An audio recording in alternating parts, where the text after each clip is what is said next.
मुझे ऐसा लग रहा है, मुझे ये इंतजार बताएं लग कि रहा ये जो है। 2.5% टैक्स जो कि रिटेलर्स कह रहे हैं कि जी हमने पे नहीं करना, ये भी अवाम की जेबों से जाएगा। जब ये भी अवाम की जेबों से लिया जाएगा तो कीमतें कहाँ जाएंगी, दालों की, देखें, चावल की, ये आटे सारा की। जो आपने कहा ना, ये सब आवाम की जेब से जाएगा। ये जो अब एक्सपोर्टर होंगे या होलसेलर होंगे, सब अपने पास से वसूल करेंगे। रिटेलर को अफेक्ट आएगा आएगा।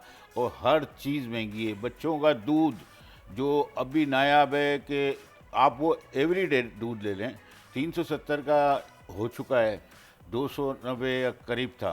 और अब जो आप देख रही हैं, दूध कल नायाब था, दूध मिल ही नहीं रहा। कमिश्नर साहब ने दूध का ऐलान किया 220, अब वो दूध बेचने को तैयार नहीं मुझे है। ये समझ नहीं आ रही अब इसमें आप ये राउत बात साहब। समझें, एवरीडे दूध अगर 370 का बिकेगा तो ये नॉर्मल दूध कौन 220 का बेचेंगे? ये बेचेंगे? खुला दूध नहीं बिकेगा। अब ये